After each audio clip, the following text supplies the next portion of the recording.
I knew the impact of a second chance, and I knew that a restaurant could change the world because it changed mine. You know, Brandon has done something groundbreaking here. The day I started, I cried. Yeah, that's how much it meant. It's everything now for me. What we do is train men and women who are currently in prison the fundamentals of culinary arts and hospitality. Brandon has been all over the world. He's been in several different kitchens. He's worked under several different chefs. And I would have never gotten that experience in 6 months had I tried to do it on my own. I was going down the wrong road, doing a lot of things, kind of, repetitive things that I shouldn't have been doing. And when I got with Evans, it gave me some structure, it gave me something to look forward to, gave me some accomplishment, something I can be proud of doing.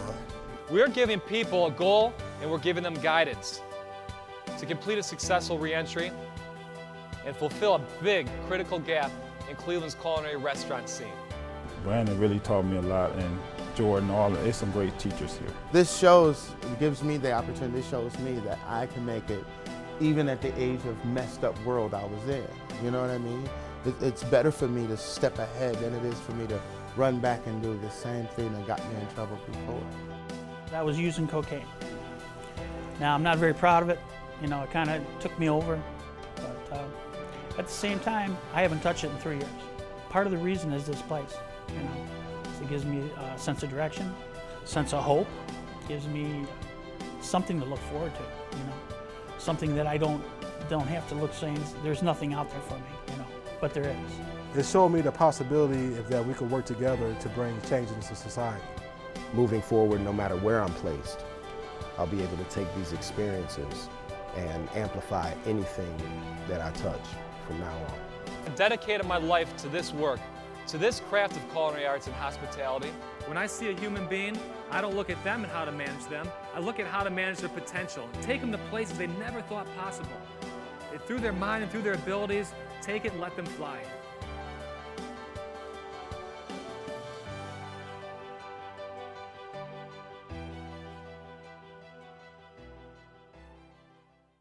Thank you. Well, good morning. Good morning. And thanks for braving the cold. It's not the warmest out there. So I really appreciate that. And Tia, thank you for having me this afternoon. And I'm really excited about the whole week ahead of us, or behind us, of social entrepreneurship. It's a great topic, and one that needs to be really thoroughly discussed to see how big that sky is that you can fly to. So, I always start out, I always go back to a day as a young apprentice. And as the chef mentioned, Charlie Trotter, and he was a great chef in Chicago. And he always had this expression, it was make it happen. Charlie would give you, a box of fava beans, and anyone who's ever peeled fava beans knows that they're not the easiest, and he'd say, all right, I need them in 15 minutes, make it happen. He would also, one time he gave me a little spade shovel to shovel the whole back alley in Chicago, and he said, make it happen. And as an apprentice, the only response was, yes, chef. And what he taught me was, you can make anything happen. No matter what you have, anything is possible. So it was a great lesson, one of many kitchen lessons that leads me here to this stage today. And my life now is blessed. It's blessed with the creativity and satisfaction of a restaurateur and businessman. But not one day goes by that I forget that day years ago when, as a young, unsupervised teenager with reckless energy, that my single mother was at home doing her best, that our simple home was surrounded by U.S. Marshals who were searching for and found me. And it started a brief but unforgettable journey, terrifying but not lost on me, that's given me a perspective on life that allows me to stand here before you today with dignity and respect. And I never thought I would say those words to anybody, because after being plucked from that home, I went on that journey of the most dehumanizing experience I ever had in my life, being processed, stripped naked, transferred from cell to cell, jail to jail. It was something that I will never forget. And this afternoon, my hope is that my story inspires you. My hope is that this story inspires you to make it happen with what you have, and take your perspective and turn that into your dream of social entrepreneurship, or help someone who's driven to complete their dream. Because the truth is, anything's possible. Nothing is impossible. And when you work hard together, you can make things happen. And that's the story of Edwin's. So I go back to that night when we got pinched, as they say. We were reckless and having fun, selling dope, drinking, and everything else that comes along with being young. And the cops surprisingly arrived, and we ran. Some of us got away, and some of us didn't, or we thought. I think you get the point. And it led me to this moment in front of a judge. And in front of that judge, I'll never forget it. I was standing before the bench, and my fate was dangling in between that space, between that man in robes and me. And I remember studying his face like someone would study a menu. But it really wasn't a question of how good something was or how appetizing it might taste. I wasn't free to choose. I was merely a cold lump upon his plate. And sitting there, nervously waiting that decision that would determine the next 5, 10 years of my life, you just kind of sat and waited. And thankfully, I either had a judge who was rather aloof or had a busy docket, I'm not quite sure, but he granted me probation. And he said I had more to offer. And to me, that was the break that I needed. From that point, I started living as if I was on borrowed time. And I said, I've got to change my life because I really shouldn't be here. The next step led me to a man named George. And George, of all things, was a chef. And George was an interesting man, a big Greek fellow with pudgy fingers. I'll never forget the way he worked the dough with his hand and kind of used a knife. And what he did, he taught me the fundamentals of culinary arts and the practice of hospitality. And he nourished me. He fed my soul with more than just that, but he inspired me to the knowledge that honing a young person's skill was the greatest thing that you could do for somebody. In fact, it was the best thing that you could do for somebody, especially someone in need of that second chance. So he watched over me, he embraced me, and he taught me. And his instincts to teach me the fundamentals of culinary arts in this industry gave me the recipe for success, which are hard work, respect for the product, and honesty. And those three key ingredients have led me around the world. I tasted that bitterness of prison, and I really enjoyed the sweetness of freedom, which left me for this overall hunger for success. And success today that's spilled around and shared around the table. And that's why Edwin's is created. And that's why we're here today in Cleveland, Ohio, Shaker Square, if you're interested in coming tonight. And this is how it all began. I knew the power of a second chance, and I knew a restaurant could save the world because it saved mine. So all I had to do was build it. So my first commitment was to devote myself to this craft. And I worked around the world, in Chicago, New York, Paris, under the greatest chefs. And after a while, I started to feel compelled to give this back. And in 2004, I returned back to school to write the business plan for what Edwin's is today. And the astonishing and sickening thing was, I started to do research on how many men and women may be like me if they didn't get that second chance and would be in prison or behind bars. So I started to do research, and I found out that the United States has 5% of the world's population, yet we have 25% of the prison population. Now, I'm not saying that we indiscriminately throw people away in prison, or we're not giving people due process of the law. All I'm asking you to do today is do the arithmetic. We have 5% of the world's population and 25% of the prison population. That doesn't add up. At this given moment, we have about 2.3 million people behind bars. And if you include all the people in probation and those involved in the judicial system, you have a separate city of about 6 million people. We incarcerate about 8 times harder than any other developed country, which leads us to a $74 billion problem that really undermines our already fragile economy. So, I mean, you can do the math, and you can see for yourself that something doesn't add up, no matter what side of the aisle you're on. If you're red, you're blue, you're purple, you're gray. The point is, this doesn't make sense, and it's time to stop. And close enough, if you look at this, there's an astounding stat that we spend 6 times more on prisons than we do on higher education. And that requires us all to sit down and think and say, how do we change this? How do we stop this system of recidivism, or the rate at which someone's returns? Because it's about 40% nationwide. In 3 years, if you come out of prison, you're going right back to it. So this is the idea for Edwin's. And believe it or not, I'm not so smart. I'm barely graduated high school. But I'm going to outwork someone no matter what. You give me a task, I'm going to outwork you. I'll figure it out some way or another. It might take me longer, but I'll figure it out. And having that mindset of making it happen, and then having the perspective that's touched me with having the second chance, and then growing up in Detroit, realizing that the color of my skin made a difference. It was at a very early age that I realized this. I saw men and women just as equally talented, and I saw men and women just as equally as hardworking, but because the education or because that unacceptance of a second chance, they just stood there and kind of waited and worked and worked and worked in the same position for years and years and years. And that's something that burned me, and it burns to this day, which is really why Edwin's opened. It's the inspiration. This is how we began. So what is Edwin's? Edwin's is, we're now a state licensed school.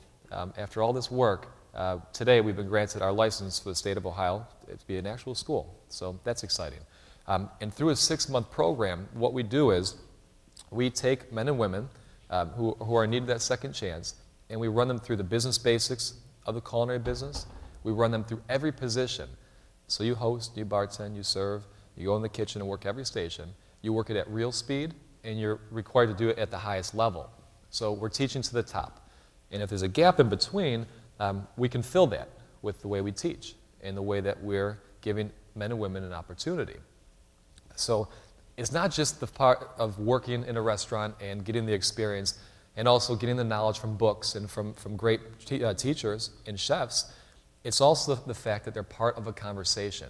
So everyone at Edwin's understands what the financials look like. We go over the profit and loss statement monthly. So someone looks at that and now starts to look at how to run a business by the numbers. And that creates a very cost consciousness. We also have support for anyone who's in need. So if you have a problem, we've got your back. Now, whether that's me helping out, I have a case manager, or a number of staff members, if we notice a problem that's going on in life, we're going to be able to get in there, intervene, troubleshoot, and make things better. And it's a very simple idea and philosophy. At Edwin's, you also go through an apprenticeship, and we don't consider any dream to be too small. So to this day, we've sent people to France in Normandy. We've sent them off to Boston, north of Chicago, and also the west side of Cleveland. So they've gotten experience from around the world, and an idea that no dream is too big. And no matter where you come from, if you're willing to work hard and you're passionate, we'll take you and put that to the next level. Because our goal is to change the face of reentry. That's the mission. The mission is to change this idea that someone who's made a choice in their life that's caused them to go to prison or jail, a workhouse, they are still equal, and they still have an opportunity to change the world. So there's 3 ways in which we really try to drive this home. The first is by using that perspective of someone who's been imprisoned and taking that perspective and showing them that what you have inside you already can be used towards culinary arts and hospitality, creating a whole new reality. So we're changing individuals. The diners that come to the restaurant, it's a French restaurant, fine dining. I'm not sure how many of you are chefs out there, judging by the white coats. You're in training, but it's the old school classics, the fundamentals. So our diners are coming out to get a great meal and a great bottle of wine. And what they realize at the end of the meal is that they've just had a great experience, one that's unmatched, and is being done with men and women who were considered nothing. So we're changing the perspective of our diners, and most of our diners are C-level employees, so they're really making the hiring decisions. So we're changing the perspective on a diner basis, and most importantly, we're really changing the way the game's played in prison. So every Sunday, I'll go down to Grafton Prison, and you'll see Warden Benny here soon, if he's not here already. And what goes on in prison is the same teaching. The idea is to change that perspective in prison from the inmate's perspective, that they can learn and do something creative. And most importantly, the correction officers and those that we're working around, whose perspective of someone in blues or grays is that they're just a number. But now when they start to taste our food and they start to smell what's going on in the kitchen, they start to look at everyone a little bit differently. So it's changing the perspective inside a prison just as well as it is changing the perspective outside of prison. Because the goal at the end of the day, if we can eradicate that perspective, we can get someone hired, and we can get them hired quickly. And with a job, someone's 80% less likely to return to prison. So we talked about that staff. Almost half the people who come out of prison go right back. Well, we can cut that by 80% if we just get them a job. So it's about training to the top, and it's about changing perspective. And that's the assault that we're on. And my approach is brutally simple. Everyone will say, what's the secret sauce? How come they're not? It's humans helping humans. And that's it. From the day that we begin, we never ask what their previous offense was. Never ask an education level. It's just having a conversation and a dialogue with an individual who is determined to get out of where they are and that they want to do something inspiring with their life. And if they're willing to meet us on that road, the sky's the limit. So we have support. We got their back. And I'll tell you this, we're not perfect. And believe it or not, we do make mistakes. And so do some of our students, which ends them back up in the same place they may have came from. But we don't surrender to fear. The idea and the approach is one of a family. So if they get thrown back in jail or go back to prison, I'll go visit them. And I'll tell them, look, you really blew this one, but you're welcome to come back. I'll make sure I send them some books so that they can study up and they're not going to miss a beat, and they can still have that hope and that belief that when they come out, that opportunity is still waiting for them. Because so often, someone makes a mistake once, twice, you know what, it's like you're giving up on. We've developed a support system. We've developed a culture of care. And that really, really catalyzes that belief that we're here to do this right, and no matter what happens, we've got your back. If someone uses it again, it's about developing structure. It's about developing a plan to get them back to good. So with these little ingredients, you can see yourselves, it's not really that hard. You see the problem, you fix the problem. If we have trouble with someone with childcare, well, let's go find someone who could watch a child. If someone doesn't have a home, well, we can always go to the shelter and see if there's a bed available. That's easy, but how about we look for a condo and find a rent structure that someone can afford? So again, it's brutal simplicity that makes this work. And today is November 2014, and you'll say, that's great. You have a restaurant, you're helping people out, but how did you get there? And this part is something that you need to know, is that it doesn't happen overnight, okay? It's about persistence. If you think 2004, that's a decade. That's when I had this idea to do this. And over those years, it was working on where I was weak so I could become strong and develop an idea that was actually approachable. So my journey began when I went back to school. And some of you are in school right now. Writing a business plan is a great start. It kind of formalizes what you want to do, and it gives you timelines to adhere to hopefully you can make those. And if you don't, you ask for help. Why am I not here? How can I get there? So start by laying that out. Also, working on where you're weak. So say you want to open a restaurant. Well, what do you need to do to open a restaurant? Can you cook? Okay, so you cook. Can you start to do the ordering? Where are your relationships with labor? I mean, there's a lot of things to work on. And along the way, listening is so important. I can remember in 2007, we won the James Beard Award at Chanterelle, which is a restaurant in Lower Manhattan.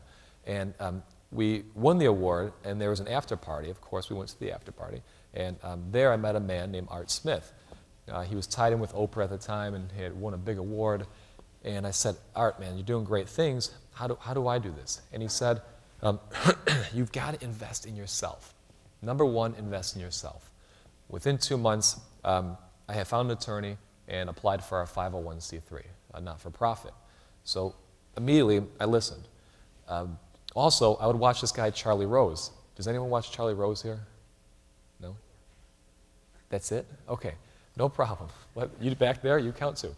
Okay, so Charlie Rose is on at like 11 o'clock midnight on PBS. He interviews people in this, like a black backdrop. And all he does is focus on this person and how they got there and the conversation that evolves. And he interviews the great minds of the world. And I would sit there and watch Charlie Rose every night and listening to these great entrepreneurs and how they made it happen. And I felt like they were angels talking to me. because they would give me little tidbits of information, like, oh, if you know, I did this, if I proclaimed it, if I said this is what it is, it would be respected more. So it just, all these little information bits coming at me, and I took his word and started to pursue. So it's really about listening. And then finally making the leap. So I was living in New York, but wanted to do the project in Cleveland. Cleveland had the worst graduation rate in 1998 for high school. That's when I graduated high school, barely. So I figured there's a lot of people out there with the chance of growing and that needed that mentorship. So I moved to Cleveland, Ohio. I took a leap and started building up relationships with not-for-profits here, started building relationships with restaurateurs here, and most importantly, a business model that could stay here. And then the last part, which is the hard part, well, I shouldn't say the last part, but the difficult part was the money. How do you get the money to do something like this? Well, I struggled. It was pretty pathetic. I would ask people for like $50, like you got $100, like, you know, thinking that this is going to get it done. And then I met a man named Matt, and met him on a football field. And after that, I ran into him at the Foundation Center, which is a center for not-for-profits to get grants and et cetera. And he said, what are you doing here, man? Don't you work in a restaurant? And I said, well, I got this dream. I've got this 501c3, and I want to make it work. He says, listen, I can help. This is what I've done my whole life. So Matt really started to guide me and said, you need to do this, that, the other, and I would just go after it like a dog. And then if that didn't work, I'd figure another route, another route, another route. And the next thing you know, we're throwing fundraisers. We're throwing fundraisers. We raised about $200,000, which is a lot of money. I mean, not enough for a restaurant or a restaurant school, but a damn good start. Next, I met an organization called Cleveland Social Venture Partners. It's a group of individuals with a focus to invest in the community. And the partners there, they're not on a Chipotle budget. Let's put it that way. You know, there's a membership fee. They're shelling out, you know, $5,000, $10,000, $20,000, $30,000 to be a part of this, to donate with it. And it's a very interesting group of people who, in a room with great minds and deep pockets, can get things done. So apply with them. Did a fast pitch competition. I competed against 8 other nonprofits with a 4-minute speech, and the winner took the support of Social Venture Partners, and we won. So the next $200,000 really came in quickly, and the infrastructure, you know, how to set up this, how to set up that. They really helped take this idea and formalize it to what it is today. And I've come up with this recipe now. It's got 5 ingredients on how to make a social enterprise work. So if you have this dream, you can make it happen too. The first ingredient is to define what it is you want to do. Okay? Find out what it is you want to help out or who you want to help out and make that difference. The next is identify how you're going to get there. So how are you going to, I want to help people who have been in prison. So I found that out. Okay? Now, how am I going to get there? Start planning it out. The third ingredient is when you plan it out, be unrealistic in your dream, but be very pragmatic in your approach. So dream ultra big. Go as big as you can imagine. I mean, who would imagine a fine dining restaurant operated and run by men and women coming out of prison? I mean, no one gave us a shot in you know what. I mean, this was an impossible, this was a fantasy. People called me a loon, crazy, nuts, but I knew this was possible because I had a very strong approach to it. The next 2 ingredients are, well, one is patience and listen. You've got to listen and you've got to be patient. It's not going to happen overnight. I know on TV it does. I know that people get rich quick, but that's not the reality. And lastly, and most importantly, is evolve. So, boom, we've got this idea. We've got this, this restaurant. You think it's going to stay as planned? No, we've got to evolve to our needs. So being flexible, knowing where your breaking points are, and kind of playing as hard as you can in between them will allow you to build something that's going to be sustainable. And where that's led us to today is this. We're open for 1 year now. Only 1 year the restaurant's been open. I've been teaching in prison for 3 years. The revenue from the restaurant this year was about $1.4 million. So it's not, you know, it's not a lemonade stand. We're doing all right, and we're running efficiently. It keeps about, I'd say 1.4 is what we took in, and it takes about another $600,000 to run the school. The 1.4, we dropped $225,000 to the bottom line that offsets the cost to run the school.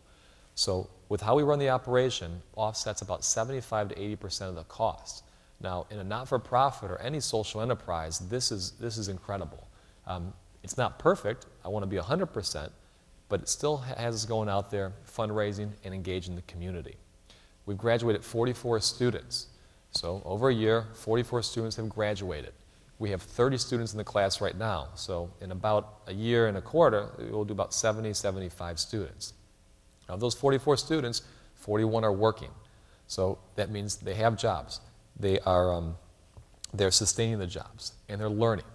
So before Edwin's, you're looking at 44 people who, really didn't think they had a chance to do anything. Now you've got 41 people working jobs, making $10, $12, $13, $14 an hour. 2 of them are managing right now. So that's a great start. And the most exciting part of this all is that's just the beginning, because they've started their career here at Edwin's, now to the next restaurant, and the future is really bright for all of us. So if they can continue on this road, it keeps them out from where they were and just keeps them going to where they need to be. And I'm very proud to say, from the beginning, I don't accept any state or federal money. It's a big platform that I've taken, and it's taken me maybe twice as long to build it, but I don't want Uncle Sam's dough. I don't want it. It does 2 things. One, it suppresses community involvement. So if I had $1 million check tomorrow, I wouldn't have to go, jump on stage and talk to everyone and say, hey, we need your help, your support. I just lay on my couch and say, we're cool, we got it covered. So it continues to keep us engaged in the community. 2 is, I don't think it's necessary. We've found a group of great partners with big hearts and generous pockets that have allowed us to keep this going to today. And it makes it that much stronger of a foothold when we move forward. So I'm quite proud of that. And now in a few moments, I look forward to your questions, your insight, and I certainly look forward to your support. But as I stand here, I can't help but remember that day years ago when my freedom to even think about food was taken away. It was almost gone, vanished, poof, out of here. And I got a second chance. And that's plain and simple. But I took that as an opportunity to reorientate myself and to help the lives of others. And I'm truly living a dream. There's that expression. How you doing today? Living a dream. Yeah, sure, man. Maybe you are, maybe you aren't. But I'm truly living a dream. And my hope is that this talk inspires you to make a move on where you want to go and make a difference. Because we make our roads by walking. And begin today. Start your journey and use that perspective and shove it right up someone's, if you believe it can make a difference. Because you truly can. And that's it. Just thank you for your attention, and thanks for braving the cold. And I look forward to the future. All right. Thank you.